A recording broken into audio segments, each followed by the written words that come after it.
setup of the class. Your grades are set up as follows. Your homework is going to be 30% of your final grade. That's a lot. And it is something that you have complete control over, and we'll talk about that and how to do that in a bit. Okay? 20% of your final grade is your review homework assignments.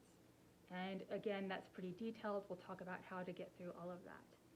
50% of your grade are regular exams. And then you have an optional final, which we'll talk about at the end. So let's go through each part first. The first homework assignment is the only one not due in my math lab, and it is on that first page, and you'll be posting it on the discussion board. All right, so the first half of your question that you have to answer in the first assignment. I turned off the radio in 2004. I got tired of hearing the same music over and over and over and over again. And I decided to turn off the radio for a month and then turn it back on and see if there was anything new. Well, I turned it back on and there was nothing new. And I never really turned the radio back on. So pretty much all music after 2004, I know nothing about. So I was wondering, what have I missed?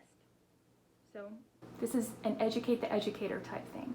What I'd like for you to do is to think about a song released after 2004 that you would be horrified to know that I've never heard. So something that you think is critically important to understanding music or liking music. Then the rest of it's going to be in the second video.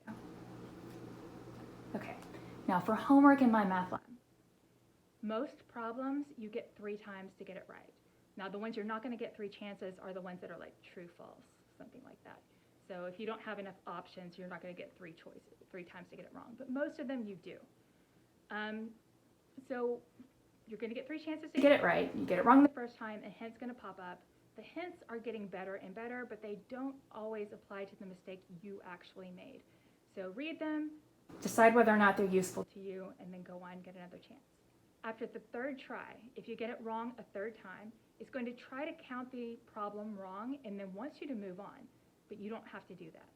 You will have the option at the bottom of similar exercise, and if you click similar exercise, then it's going to bring up the same problem with different numbers, and you get 3 more chances.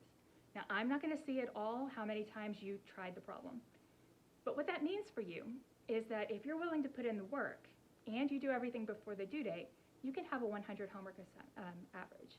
And that's really nice because it's 30% of your final grade. And that's something you have complete control over. There's not going to be any, I forgot this and I did badly on a test. This is, if you put in the time, you can have a 100. So I strongly encourage you to stay on top of that. If you happen to get ugly numbers, and this does happen, I've worked every problem I assign you guys, and sometimes you get really ugly numbers. What I do and what I tell other students to do is deliberately get it wrong 3 times, hit similar exercise, and hope for better numbers. It's worth a shot. It happens, and it usually works. Okay? Now, I said that if you do all your work before the due date, you can have up to a 100. If you do every single homework assignment after the due date, you can get up to an 80. Now, the way this works is anything you do before the due date, you can get full credit for. Anything you do after the due date, you'll get 20% off on. And that's not just the assignment, that's individual problems. So if you did half of a homework before the due date, you'll get full credit for those problems that you worked on. And then whatever you do after the due date, you'll get 80% credit for. So there's no reason why your individual homework assignment should not have a grade somewhere between an 80 and a 100, even if you do everything after the due date. Okay?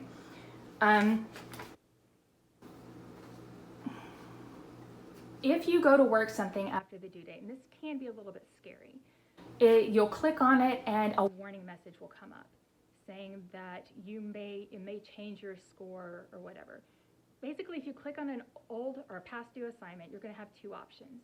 You're going to have review and practice, and you can do that anytime you want to, and you'll work the problems over and over again, and it's not going to affect your grade whatsoever.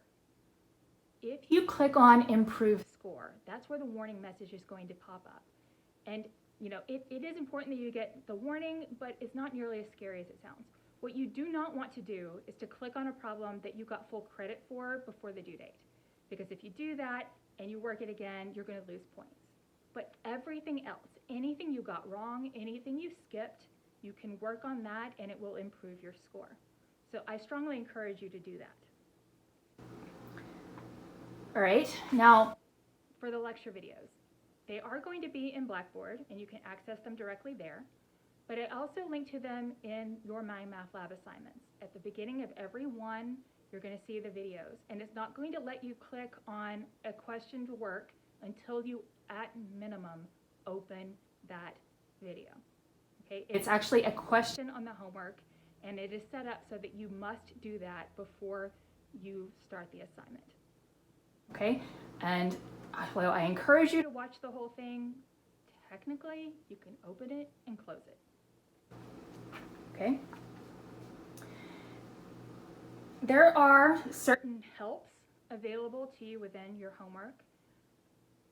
All problems have the option of view the textbook, and what that will do is it will open up the e-text to exactly the part you need to see to help you with the particular problem you're on.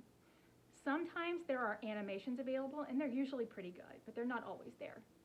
You also have videos that the textbook provides, and there is the two most important ones. There is view an example, and what that will do is it will bring up a similar problem and show you step by step by step how to work it. And then you can view that and then look at the problem you're trying to do and try to figure it out. That is the help I would strongly encourage you to try. Now the other one you have, and it's dangerous, and it should be the last one you go to, is called Help Me Solve This. And what that one does is it's going to take the exact problem you had, and it's going to take you step by step through it, requiring that you enter answers at each step.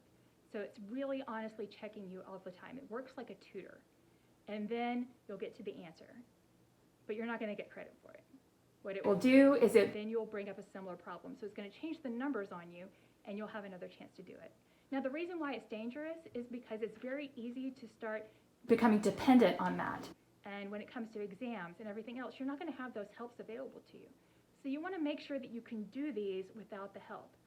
So try to do it. Spend some time with it. Allow yourself to get a little bit frustrated before you go to those helps.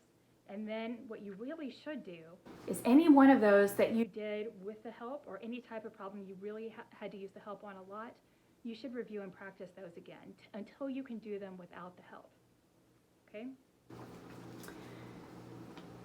All right, the final submission for the homework. I said you can do it all after the due date, but the very last day you can do any of it is on December 7th, which is the day of the final exam, and I have to enter grades the next day. So I'm giving you absolutely as long as possible to get that homework grade as high as you possibly can.